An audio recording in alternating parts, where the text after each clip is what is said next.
Halo guys, kembali lagi di channel Sati Group dengan saya Cus Latif. Kali ini saya akan review HP keluaran terbaru dari Oppo. Ya, Oppo. Apa kalian sudah tahu produk apa yang akan saya review? Makanya jangan skip video ini karena produk ini sangat cocok banget buat kalian yang suka gambar-gambar atau main game juga bisa banget. Sebelum kita bahas, jangan lupa bumper dulu. Sebelum kita bahas produknya, kita perkenalan dulu nih dengan produknya ini. Buat kalian yang sudah kepo, nama produknya ini adalah Oppo Pad Air. Ya, tablet ini adalah keluaran terbaru dari Oppo. Sungguh mengejutkan ya, biasanya Oppo tuh selalu memproduk HP yang dikeluarinnya. Tapi kali ini Oppo ngeluarin tabletnya. Ya, mungkin ini adalah terobosan terbaru dari si Oppo ini. Karena tahun ini lagi maraknya ngeluarin tablet. Jadi mungkin Oppo ingin ikut bersaing di dalamnya. Nah, kesan pertama untuk desainnya ini, dari Oppo Pad Air ini beda banget dengan yang polosan. Kalau Oppo Pad Air ini terlihat stylish dan elegan gitu kan. Dikasih tekstur di bagian back covernya. Di seperempat atas dia dikasih tekstur garis-garis yang random gitu. Desain Pad Air ini Oppo bilang terinspirasi oleh keindahan bukit pasir yang terbenam.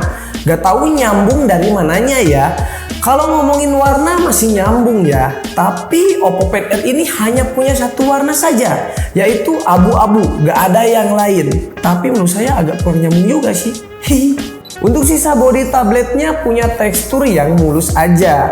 Ya, ada tekstur tipis-tipis yang bodinya nggak mudah ketempel sama sidik jari. Bagian back covernya ini unibody, jadi bahan metalnya ini nyatu sampai ke sisi.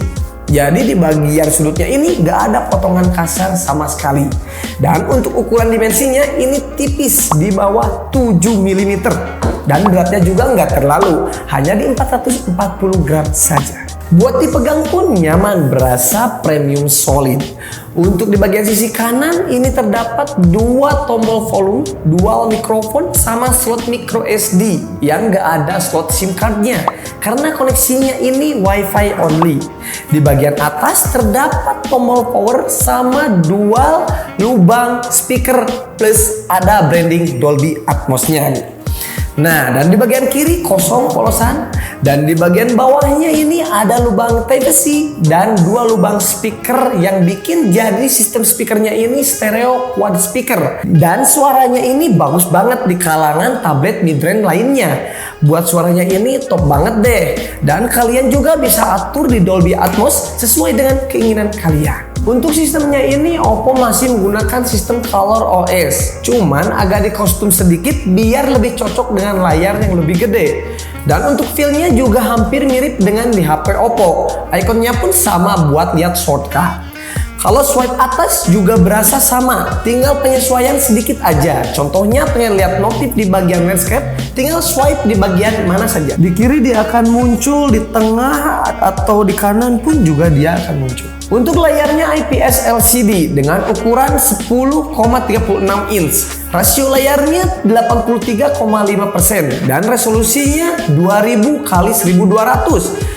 Refresh rate-nya juga 60 Hz, kecerahannya sampai 360 nit. Di Oppo Pad Air ini terdapat sistem split screen yang mudah dipakai. Juga fitur ini sangat berguna banget buat kalian yang lagi ngerjain sesuatu yang mengharuskan untuk multitasking.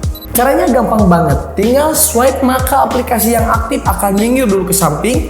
Selain itu ada multi screen connect yang bisa nyambungin layar HP Oppo kita ke tablet ini. Plus bisa juga mindah-mindahin data kita. Contohnya buat kalian yang suka edit-edit konten merasa layarnya kecil, kalau di HP bisa dipindahin filenya ke tablet ini. Jadi layarnya itu lebih besar dan nyaman digunakan. Untuk kamera Oppo Pad Air ini juga nggak terlalu diunggulkan. Untuk kamera depannya ini memiliki 5 megapiksel yang menurut saya lebih berguna ketika zoom atau video call aja. Ya karena posisi kameranya ini berada di bagian tengah.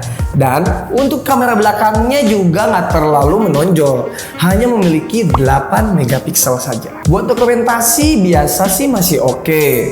Nah, buat performanya juga nggak terlalu wah, nggak terlalu jelek juga. Ya, standar-standar aja karena dibekali Qualcomm Snapdragon 680 dengan GPU Adreno 610. RAM 4 GB, dan RAM internal 64 GB yang bisa di-extended RAM melalui slot micro SD.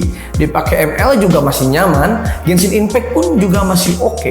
Untuk tablet ini sih balik lagi ke fungsi utamanya, yaitu buat ruang kerja yang lebih lega dan nyaman. Contohnya buat kerja multitasking, buat gambar-gambar juga lebih nyaman karena layarnya yang begitu gede, atau buat ngedit-ngedit video kalau di HP kan itu layarnya kecil. Nah ini kan lebih gede dan nyaman gitu kalau ngedit-ngedit sesuatu. Tapi yang saya sangat sayangkan ini Oppo menjual terpisah dengan aksesorisnya, yaitu stylus dan keyboardnya. Jadi agak disayangkan ya, berasa kurang aja gitu, kayak fungsi utama dari si tablet ini nggak berguna kalau nggak ada aksesorisnya. Ya semoga Oppo minimal bisa gratisin sama salah satu atau dua-duanya lah. Ya semoga sajalah ya. Karena sayang banget, buat layarnya yang segede gini hanya dipakai buat nonton atau streaming doang. Tapi kalau dikasih stylus atau dikasih keyboard, jadi lebih betah banget buat ngetik atau coret-coret gambar. Dan lebih berguna aja gitu dengan baterainya yang 7100 mAh ini. Habis digunain ke lebih yang produktif. Awet banget buat main ML. Main setengah jam cuma berkurang 6% saja. Buat Genshin juga hampir sama. Nah untuk performanya sih menurut saya sudah oke, standar lah. Untuk speed charge-nya juga sudah termasuk kenceng dengan ukuran baterai yang segitu gedenya. Dan untuk harganya Oppo Pad Air ini dibanderol dengan harga Rp3.999.000 saja. Untuk kesimpulannya, tablet ini banyak nilai plusnya. Mulai dari speakernya yang udah oke banget, desainnya apalagi, terus ditambah fitur yang disediakannya juga banyak banget. Menurut saya sih udah oke banget lah tablet ini. Tapi ya itu tadi, aksesorisnya ini dijual terpisah, sangat disayangkan. Semoga aja ya Oppo menggratiskan salah satu dari aksesorisnya ini. So, segitu saja buat review kali ini. Koreksi kalau ada yang salah ya, tinggal di komen saja di kolom komentar. Saya Cus Latif, sampai jumpa di review barang selanjutnya. Bye bye.